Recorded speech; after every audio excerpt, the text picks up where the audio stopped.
Hey everybody, Backpack Hack here coming at you with another trail tip, and today I'm going to be doing a review of the Kaito KA332W emergency radio. You can buy these directly from the manufacturer for $26. I will put a link in the description below to their website. So let's get on with the review. A lot of people, when they're looking for an emergency radio, want some very basic items. FM, AM, and weather band radio. They want solar and crank charger, and they want a flashlight. And this radio has all of that. The dimensions are 6 inches wide, 2 3/4 inches high, and 2 inches deep, and that includes the depth of the buttons that protrude out of the front. It also comes in at 7.6 ounces. Now, the manufacturer does not make any claims about impact or moisture protection, so it is not a very sturdy unit. So take that into consideration if you're looking for a radio. On the front, we have the speaker, band selector, tuning dial, power supply, switch, and volume control, as well as charge and tuning LED indicators. Across the top, we have a full swivel antenna, flashlight switch, and the solar panel. On the left side, there are 3 LEDs in the flashlight. I want to pause this for a second. The flashlight comes on and off. There is no adjustments for brightness. There is no high or low. There is no high, medium, low. Or are there any modes for functions like SOS or strobe? It simply turns on or off.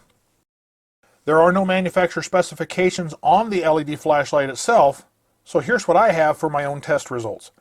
I set this radio up next to my Zebralight SC600 FD4 Plus, set the flashlight for 26 lumens, and side by side they look very, very comparable in terms of brightness. So I'm going to say this radio has a flashlight of about 25 to 30 lumens.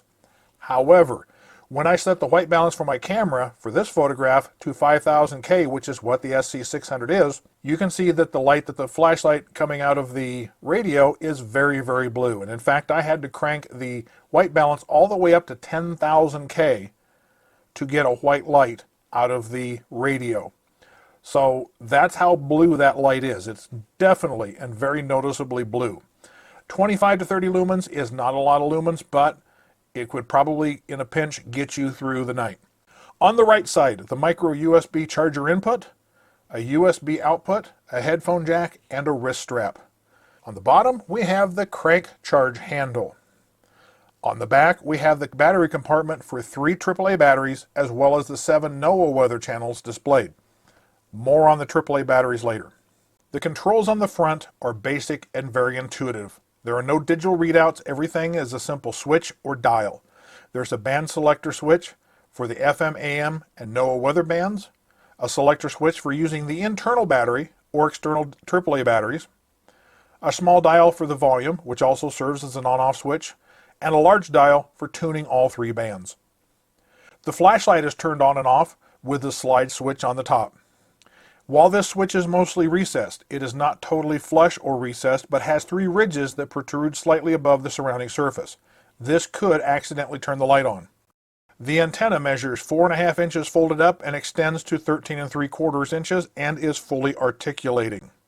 When the power selector switch is set to power, you can charge the internal battery either by using the built-in solar panel, which measures 3 1/4 by 1 inches, or with the crank generator on the bottom. In either case, the charge power LED will light and vary in accordance with the charging current.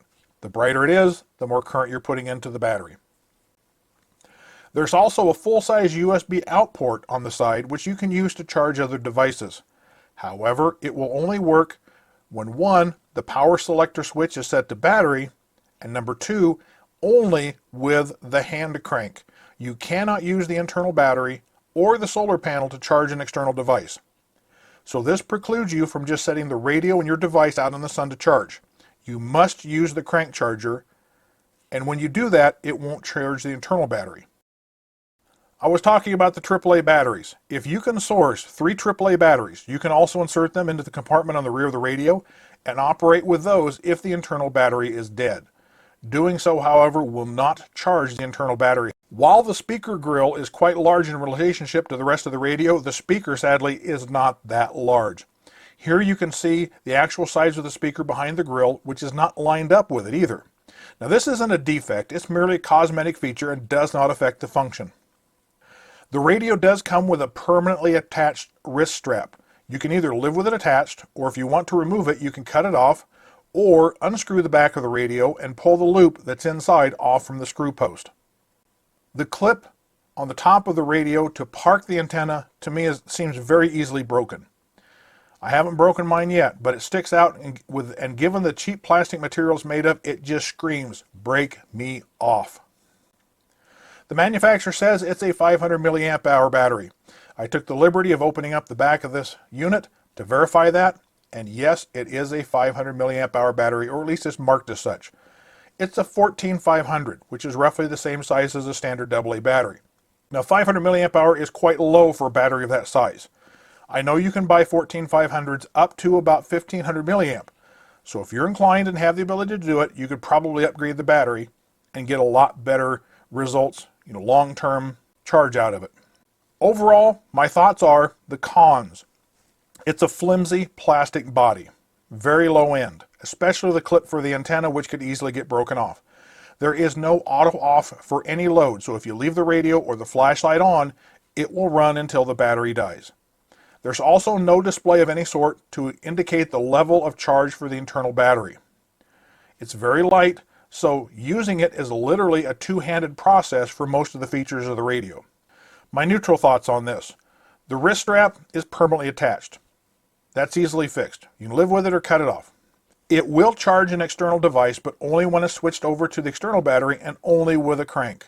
It will not charge an external device with the internal battery or solar. It does have a headphone jack, but I think it's totally unnecessary. Pros. It's small, light, and compact, and that makes it very easily to be portable. And it has the basics that you would expect from an emergency radio. FM, AM, and weather band. Solar and crank charger. It has a flashlight, and the feature that I like about it, you can use it with AAA batteries should the internal battery fail or be dead. You can charge an external device using the hand crank, so that makes it a good value for the money. Overall score, I'm going to give it an 8.5. Now there are some improvements that could be made, such as a better or heavier grade plastic for the body, but hey, for $26, it's still a good addition to any kit, whether you want to put it in a bug-out bag, get-home bag, have them in your vehicle, or just have them around the house for an emergency. It's still a good radio to have. So that is my review of the Kaito KA332W radio. Be sure to like, subscribe, share, and comment on my videos. Be safe out there, and I'll see you out on the trail.